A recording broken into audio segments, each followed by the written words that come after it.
परमेश्वर के बड़े नाम की महिमा हो। मुझे सुनने वाले सारे प्रिय लोगों को प्रभु यीशु मसीह के नाम से वंदन अर्पित करते हुए एफेसियों को लिखा गया पत्री 3 अध्याय के 14वें और 15वें वचनों की ओर हम हमारे ध्यान लाएंगे। मैं इस कारण उस पिता के सामने घुटने टेकता हूँ जिससे स्वर्ग और पृथ्वी पर हर एक घराने का नाम रखा जाता है। इस आशीषित वचन के आधार पर घराने का नाम इस विषय पर मनन करने आज हम प्रभु में शरणगत होंगे। सारे घराने को नाम मिलने के लिए कारण केवल एक ही है, वो हमारे स्वर्गीय पिता है।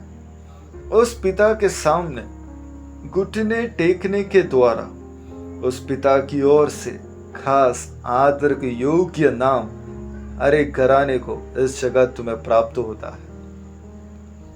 मैं यहाँ पर जो घराने का नाम उल्लेख कर रहा हूँ वह हमारे घर के पते में बताया गया पीढ़ी से पीढ़ी हम इस घर परिवार के हैं स्पष्ट करने वाला नाम नहीं, बल्कि परमेश्वर जब एक घर को इस जगत में स्थापित करते हैं, उस स्थापित करने वाला परमेश्वर के हृदय के अनुसार वो घर इस जगत में होना चाहिए और वास्तव में जीकर दिखाने के कारण ही वो नाम प्राप्त होता है। परमेश्वर स्थापित करने वाला घर जब एकजुट होता है तो वहां एक सुंदर सा अनुभव होता है। आज शैतान के अधीन रहने वाले घरों में झगड़े हो रहे हैं। परमेश्वर ने स्थापित किया हुआ मार्गदर्शन के विपरीत में समलैंगिक होकर आज का घर परिवार का अवस्था बढ़ रहा है। मुझे सुनने वाले प्रिय लोगों, आपका परिवार परमेश्वर के सामने घुटने टेकने वाला परिवार होना चाहिए। एक साथ प्रार्थना करने वाला परिवार एक साथ रहता है। इस सिद्धांत के अनुसार हम भी परमेश्वर के सामने घुटने टेकेंगे। घराने की अवस्था में कुछ कमी घटी आई है तो उसे त्यागते हुए हम परमेश्वर की सन्निधि में वापस लौटेंगे। मुझे सुनने वाले प्रिय लोगों, आप जिस घर से आते हैं उसे स्वर्गीय पिता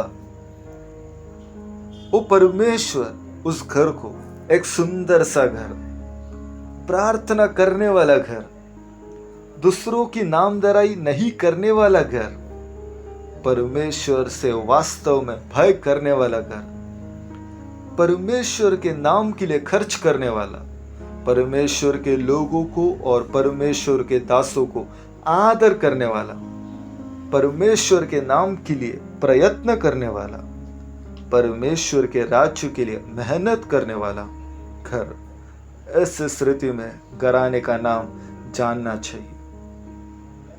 यहोशू नामक परमेश्वर का सेवक इस प्रकार कहते हैं, मैं और मेरा घराना हम तो यहोवा की सेवा करेंगे। परमेश्वर जो नाम से हमें बुलाना चाहते हैं उसके रुकावट में हमारे ही जीवन में अगर कुछ हार आई है या फिर पहला प्रेम अगर नष्ट हुआ है, पति और पत्नी के संबंध में अगर दरारें आई हैं, अच्छे रीति से बच्चों का पालन करने में अगर फिसल गए हैं, तो यही सही समय है वापस लौटने के लिए। कोई भी देश का कलीसिया का स्थिरता घर में है, इसलिए उस घर में शैतान कार्य करने आरंभ किया है यह नहीं पहचानते हुए प्रार्थना में, आराधना में अलग अलग रहने वाले पारिवारिक अवस्था में आज परमेश्वर दया दिखाए।